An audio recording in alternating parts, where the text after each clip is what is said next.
নগাঁৱত আন্তঃৰাষ্ট্ৰীয় যোগ দিৱস উদযাপন অংশগ্ৰহণ মন্ত্ৰী কেশৱ মহন্তৰ।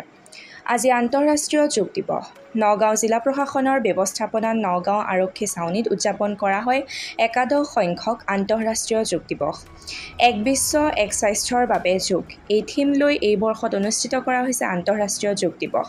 বিভিন্ন শিক্ষানুষ্ঠানৰ ছাত্ৰ-ছাত্ৰীৰ লগতে জ্যেষ্ঠ নাগৰিক, বিভিন্ন অনুষ্ঠান প্ৰতিষ্ঠানৰ প্ৰতিনিধি আৰু চৰকাৰী বিষয়া কৰ্মচাৰীসকলে অংশগ্ৰহণ কৰা এই যোগ দিৱসত উপস্থিত থাকে মন্ত্ৰী কেশৱ মহন্ত, বিধায়ক ৰূপক শৰ্মাও।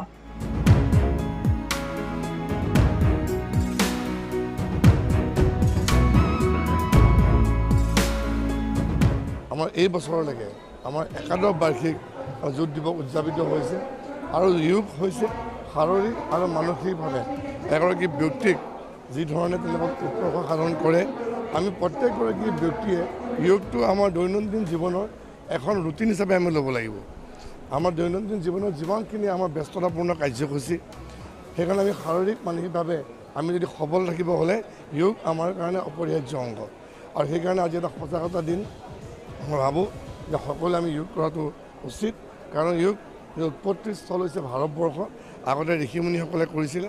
গতিকে আজিৰ তাৰিখত দেখা পালে আজি আমি চাওঁ মাননীয় প্ৰধানমন্ত্ৰী নৰেন্দ্ৰ মোদী ডাঙৰীয়াই যিধৰণে বিশ্বত ইয়াৰ প্ৰসাৰৰ ক্ষেত্ৰত যিধৰণে কাম কৰি গৈছে, আজি বিশ্বই আদৰি লৈছে যোগক।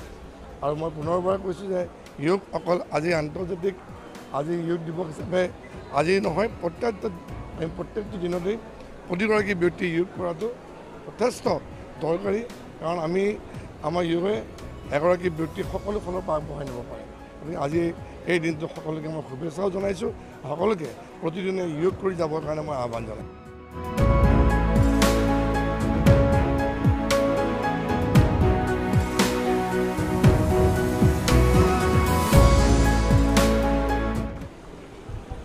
একাদশ আন্তঃৰাষ্ট্ৰীয় যোগ দিৱস এইবাৰৰ আমাৰ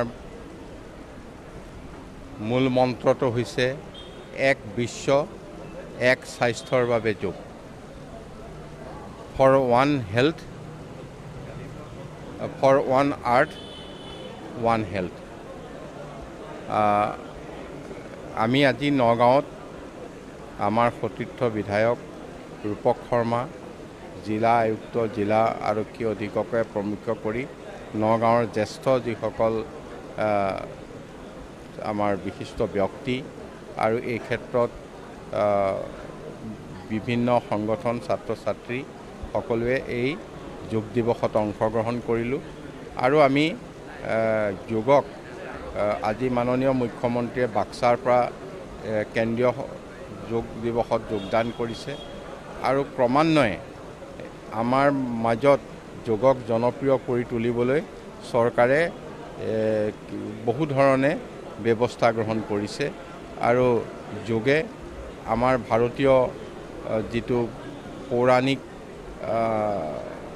ব্যৱস্থা, ইয়াৰ দ্বাৰা আমাৰ সুস্বাস্থ্যৰ সকলো অধিকাৰী হ'ব পাৰিব।